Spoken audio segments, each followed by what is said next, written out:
Donc, dans ta situation finale, dans la situation initiale, si moi j'avais à faire une situation initiale à partir de ça, je dirais par un beau matin, tu peux changer. Si c'était pluvieux, tu dis pluvieux. Si moi je dis ensoleillé, puis c'est le contraire, tu peux adapter. Là.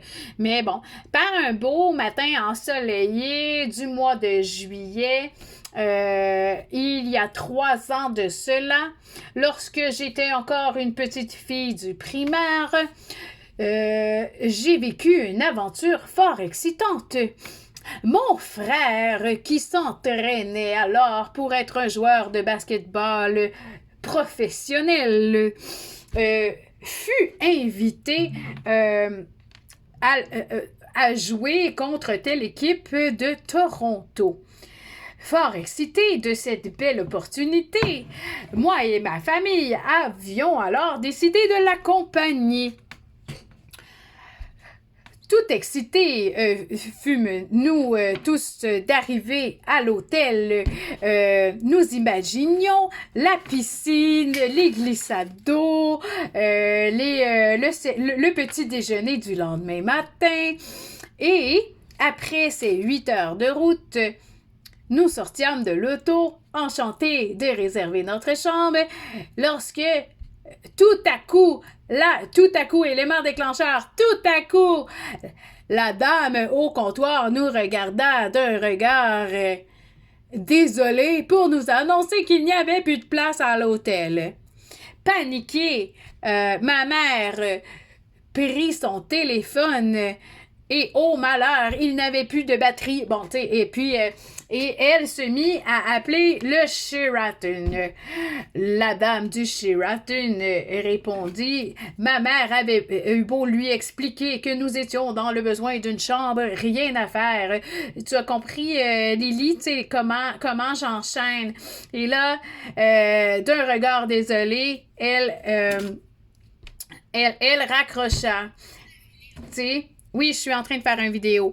Elle raccrocha et s'essaya avec le Sheraton, avec le Holiday Inn, et là, tu nommes certains hôtels.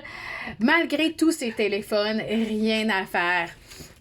Ensuite, et oublie pas de séparer en paragraphes. En situation d'initiale, c'est un paragraphe, tu laisses un espace, hein, t'oublies pas.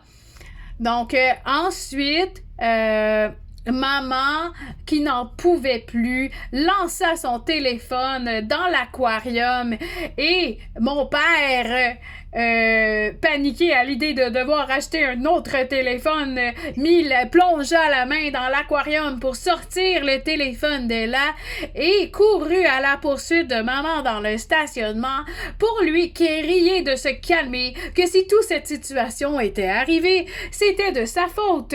Maman reprit son téléphone, essuya ses larmes et décida de se rendre sur place dans un hôtel où il y aurait certainement de la place. Là, on change de paragraphe.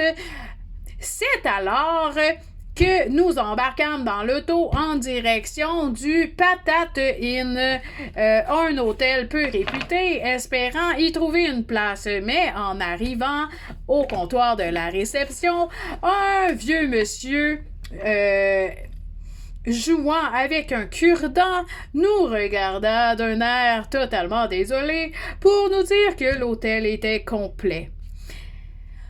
Maman, n'en pouvant plus, se dit que nous étions réduits à dormir dans la rue. Mais à ce moment, une idée me traversa l'esprit. Mais maman, nous avons la voiture, nous ne sommes pas dans la rue, nous pourrions dormir dans la voiture. La nuit suivante fut une nuit peu confortable, mais à l'abri des moustiques dans la voiture. Le lendemain matin, ma mère, qui connaissait une grande tante qui habitait la ville de Toronto, lui téléphona avec son téléphone qui, malgré son aventure dans l'aquarium des poissons, fonctionnait toujours. Et lui demanda si c'était possible de passer la nuit suivante chez elle. Grande-tante Georgette fut enchanté à l'idée de nous recevoir, moi, mon frère et ma mère. Et c'est ainsi que se termina mon aventure à Toronto. 3 ans plus tard, lorsque je repense à cette histoire, je sais à quel point il est important de téléphoner les hôtels plus de 24 heures d'avance afin de réserver une place si nous ne voulons pas avoir de surprise lorsque nous partons en vacances. Et voilà. C'est bon?